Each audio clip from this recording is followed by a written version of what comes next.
Hi guys, welcome back to the channel again. I am Piyush pursuing my economics honors from Sri Ram College of Commerce and ये video है English CUET पर focused. ठीक है, तो the most important thing is आप जो 12th के लिए पढ़ रहे हो इंग्लिश, जो अभी बोर्ड्स एग्जाम्स होने वाले हैं, वो CUET से उसका कोई लेना देना नहीं है एक्सेप्ट फ्यू टॉपिक्स और इनडायरेक्ट वे में लाइक रीडिंग कॉम्प्रिहेंशन आपका एग्जाम बोर्ड एग्जाम्स में भी आएगा, वहाँ पर भी आएगा, बट दोनों का लेवल अलग अलग होगा. बोर्ड्स में हमारे वाला बहुत बहुत ईजी आ गया था, बहुत ज़्यादा ईजी आ गया था. 10th क्लास के लेवल का पेपर था वो हमारा, मतलब रीडिंग पैसेज के मामले में जो अनसीन पैसेज आता है स्टार्टिंग में.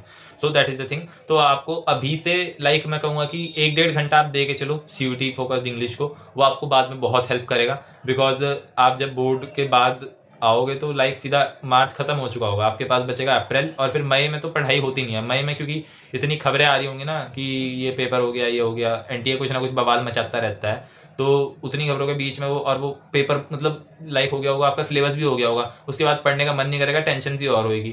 तो लगभग मान के चलो आपके पास 1 महीना है अप्रैल का. उसी 1 महीने में आपको अपने सारे सब्जेक्ट्स करने हैं, इंग्लिश हो, मैथ्स हो, बाकी डोमेन्स हो, और GAT तो फिर उनका कहना ही क्या है, उनके लिए तो फिर पूरा समुंदर भरा पड़ा है. फिर चाहे वो करंट अफेयर्स हो, क्वांट्स हो, GAT पर भी मैं वीडियो लाने वाला हूँ. खैर, इस वीडियो में हम पूरा डिटेल में इंग्लिश पर फोकस करेंगे. मैंने इंग्लिश में 99.96 परसेंटाइल यानी 231 स्कोर, मैंने 99.96 परसेंटाइल स्कोर करा था, 231 मार्क्स. तो मेरी जो स्ट्रेटजीज थी वो मैं आपको शेयर करूंगा. मेरे जो इंग्लिश के नोट्स हैं वो सब मैंने अपने टेलीग्राम चैनल पर मैं शेयर करने वाला हूं, तो you can join it in the description from the link given in the description. ठीक है, सो गाइस देखो, इंग्लिश है कंपलसरी. ठीक है, यानी इंग्लिश नहीं मतलब लैंग्वेज एक कंपलसरी है, बट क्योंकि 9 लाख बच्चे इंग्लिश का एग्ज़ाम देने वाले हैं, 15 लाख 14 लाख में से जो एग्ज़ाम देंगे CUET का, तो उसमें से 9 लाख बच्चे इंग्लिश देने वाले हैं, तो कंपटीशन बहुत ज़्यादा टफ रहने वाला है. तो इंग्लिश छोड़ा तो बिल्कुल भी नहीं जा सकता है. आप किसी भी कोर्स, किसी भी कॉम्बिनेशन में जाओ, इंग्लिश लैंग्वेज इज़ कंपलसरी. ठीक है, और दूसरी चीज़ कंपलसरी के साथ सिलेबस है बहुत बड़ा. कहाँ रीडिंग कॉम्प्रिहेंशन, कहाँ वोकैबुलरी, कितने ही वर्ड्स याद कर लोगे आप, है ना. कहाँ रीडिंग कॉम्प्रिहेंशन, कहाँ वोकैबुलरी, फिर कहाँ ग्रामर जो CBSE वाले बच्चे हैं मेरी तरह, जो पिछले साल तक हालत थी, वो तो बस वही जानते होंगे कि कैसे हम क्वेश्चन सॉल्व करते हैं. फिर कहाँ रीअरेंजमेंट के सवाल आएंगे बहुत ज़्यादा, वो भी अजीब सा लगता है. कहाँ फॉरेन वर्ड्स, देन और भी दुनिया भर की चीज़ें इंग्लिश में, है ना. वो आप सिलेबस देख लेना एक बार, वो मैं लिंक डिस्क्रिप्शन में दे दूंगा सिलेबस का, डायरेक्टली NTA की वेबसाइट का, वहाँ से जाके आप देख सकते हो. सो द थिंग इज, आपको अभी से 1 से 1.5 घंटा इंग्लिश को अलॉट करना शुरू करो. वेदर यू लर्न 20, 30 और 50 वोकैब, है ना, वो तो डेली करना ही है. वो तो आप एग्जाम, जिस दिन एग्जाम है उस दिन भी करो. बोर्ड के एग्जाम वो तो रोज करते रहो, उसे छोड़ने का कोई मतलब नहीं है. क्योंकि 50 वर्ड्स कितना टाइम लगेगा आपको? आधा घंटा. आधे घंटे से भी कम टाइम लगेगा, 15 मिनट में आपने वर्ड्स लिखे, 5-10 मिनट में आपने उनको एक बार याद कर लिया. फिर अगले दिन वापस अगले दिन के वर्ड्स लिखने से पहले उनको याद कर लेना. सो ऐसे आपके अच्छी खासी वोकैब प्रिपेयर हो जाएगी. ठीक है, देन रीडिंग कॉम्प्रिहेंशन कर सकते हो इंग्लिश, वो उसमें भी काम आएगा बोर्ड्स में. देन जो बची चीज़ हमारी ग्रामर के नोट्स वगैरह अपने प्रिपेयर करके रख लो सारे टॉपिक्स के, वरना मैं भी सेंड कर दूंगा, वहाँ से प्रिपेयर कर लेना. ठीक है, सो मतलब कहने का मतलब ये है कि इंग्लिश CUET का मैनेज करा जा सकता है बोर्ड्स के साथ. ऐसा कुछ नहीं है कि आपको बहुत ज़्यादा करना है. It will help you in the boards itself. Plan क्या है? देखो, प्लान है 1 RC रोज करना है. ठीक है, 1 रीडिंग कॉम्प्रिहेंशन. जब तक आप एग्जाम तक जाओगे आपकी 100 से 150 रीडिंग कॉम्प्रिहेंशन कर लोगे. आप अब कितना कंसिस्टेंट रहते हो वो बात है. ठीक है, बाद में क्योंकि आप और ज़्यादा भी RCs करोगे, फिर तो एक मॉक टेस्ट में 3-4 RCs आते हैं, है ना, वो चीज़ है. तो 100-150 जब आप रीडिंग कॉम्प्रिहेंशन कर लोगे, तो जिस दिन एग्जाम देने जाओगे उस दिन you will be very free कि हाँ मैंने ये चीज़ कर रखी है, मेरे को कोई बहुत ज़्यादा नया नहीं लग रहा है. एंड मे बी आप किसी नए सोर्स से RC कर लो, मे बी वो सेम चीज़ रिपीट हो जाए. ऐसा हुआ नहीं है किसी के साथ, बट हो सकता है ना, चांसेस तो हैं ही. वो कौन सा कहीं बिल्कुल अपना खुद सोच के थोड़ी बना रहे हैं, वो भी कहीं से तो कॉपी कर ही रहे हैं NTA वाले भी. एंड NTA की क्रेडिबिलिटी कितनी है वो हम जानते ही हैं.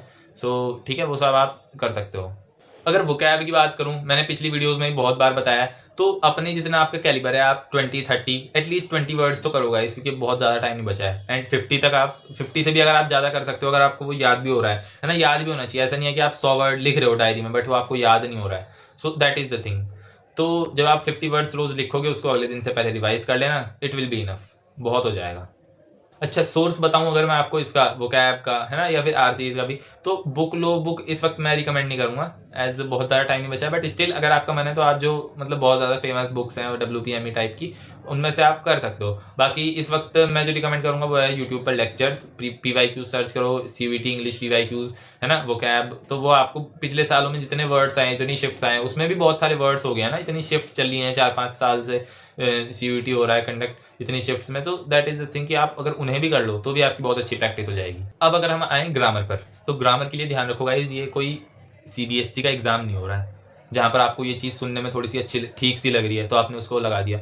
ग्रामर के रूल्स बहुत ज़्यादा अजीब हैं, ये मेरे को भी पिछले साल ही पता लगा है जब मैंने उसको इन डेप्थ पढ़ा है कि ये क्या, ये तो सुनने में बिल्कुल अजीब लग रहा है, बट रूल्स के हिसाब से वही ठीक है, समझ रहे हो आप। तो बिना रूल्स करे, और यहाँ पर मतलब एक क्वेश्चन आपको 6 नंबर का झटका दे सकता है, और 6 नंबर इंग्लिश जैसे सब्जेक्ट में कम होना, और ओवरऑल क्योंकि वो इंग्लिश में काउंट होगा ही, उसमें से इतने नंबर कम होना, वो आपकी परसेंटाइल को, वो आपकी कट ऑफ को कहाँ से कहाँ गिरा सकता है। So you have to be very careful कि ग्रामर नहीं छोड़ के जानी है। हालांकि हमारे सेट में, मेरे सेट में 5-6 ही क्वेश्चन आए थे ग्रामर पर, इतने ही थे आई थिंक, क्योंकि ज़्यादा रीअरेंजमेंट और वोकैब के थे। तो लेकिन इस साल तो ज़्यादा आ ही सकते हैं ना, ऐसा किसी ने कहा कि ग्रामर कम आएगी। एनटीए का मूड है, वो कैसे भी कुछ भी दे सकता है। So you have to be prepared for it. सारे अपने टॉपिक्स अच्छे से कवर कर लो, रूल्स आपको सारे पता होने चाहिए, उनकी प्रैक्टिस करते रहो, ठीक है। और मतलब आपको डेली के जो काम करने हैं, आर्स एक रीडिंग कॉम्प्रिहेंशन कर लो, 20, 30, 50 वो कैब कर लो, और लाइक अपने नोट्स कंप्लीट कर लो। फिर उसके बाद 5-10 क्वेश्चंस ग्रामर के कर लो। क्वेश्चन मतलब ग्रामर के लाइक एक सेंटेंस दिया होगा, उसमें फिल इन द ब्लैंक होगा कि इन चारों में से कौन सा आएगा, या फिर आइडेंटिफाई द एरर कि इस सेंटेंस में इस ABCD ये 4 पार्ट्स हैं इस सेंटेंस के, तो उनमें से किस में एरर है वो आपको आइडेंटिफाई करना होगा। इस टाइप के क्वेश्चंस लाइक आप 5-10 करोगे तो 10-15 मिनट में हो जाएंगे, है ना। तो 1-1.5 घंटे जो मैंने शुरू में कहा वो आप अभी से देना स्टार्ट करोगे, so it will benefit you a lot. Like मतलब बहुत सारे बच्चे मार्च में जागेंगे जब बोर्ड खत्म हो जाएंगी, अब हमें CUET भी देना है, हमारे बोर्ड खत्म हो गया है, अब अगर CUET नहीं दिया तो फिर कॉलेज नहीं मिलेगा, DU नहीं मिलेगा, है ना, बढ़िया यूनिवर्सिटी नहीं मिलेगी, तो उसके लिए CUET जरूरी है। सो आप तब वो, अब आपको ये वीडियो अभी मिल गया है तो यू कैन स्टार्ट नाउ। अब देखो, एक जो स्पेशल टिप है वो है रीडिंग हैबिट की। अपनी रीडिंग हैबिट डेवलप करो, और साथ में कोशिश करो कि रीड जो कर रहे हो न्यूज़पेपर से बेटर है कि लाइक आप कुछ डिजिटली रीड कर लो, लाइक अपने लैपटॉप कंप्यूटर पर, है ना।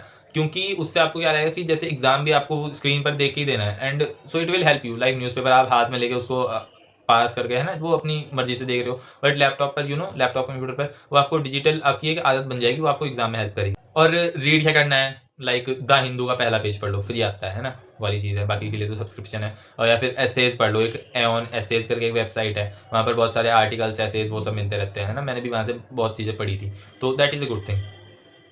और एक बहुत इंपॉर्टेंट चीज़ गाइज, बोर्ड्स में आपके 96 आ रहे हैं, is a good score, very good score, है ना। बोर्ड्स में आपके 96 आ रहे हैं, किसी और के 98 आ गए तो आपको कुछ फर्क नहीं पड़ा, बट यहाँ पे अगर आपके 96 आ रहे हैं, किसी का अगर 97 भी आ रहा है, तो वो आपको पीछे कर रहा है।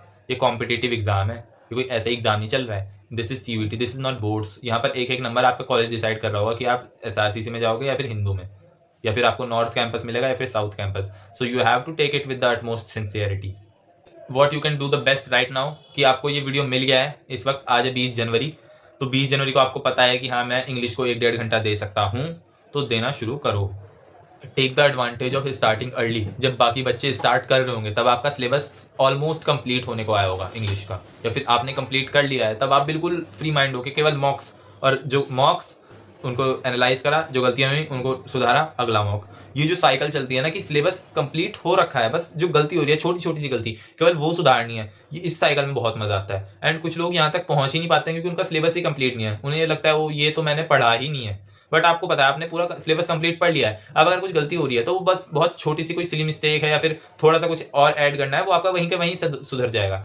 सो आज है 20 जनवरी, है ना, मार्च एंड तक आपके एग्जाम्स चलने वाले हैं। यू हैव ऑलमोस्ट 70 डेज जब आपके एग्जाम्स खत्म होंगे। इन 70 डेज में make the best use of the 70 days with respect to the like जो आप CUET इंग्लिश में इंग्लिश CUET में आने वाली है ना, क्योंकि उसके बाद तो आप फिर पूरा फोकस हो ही जाओगे। लेकिन इन 70 दिनों में आप कितना अपने आप को पुश कर सकते हो, कितना आप ऊपर लेवल पर जा सकते हो, that will give you the ultimate advantage. So guys this was the whole English strategy जो आप आज से फॉलो करो, 20 जनवरी 2026, ठीक है।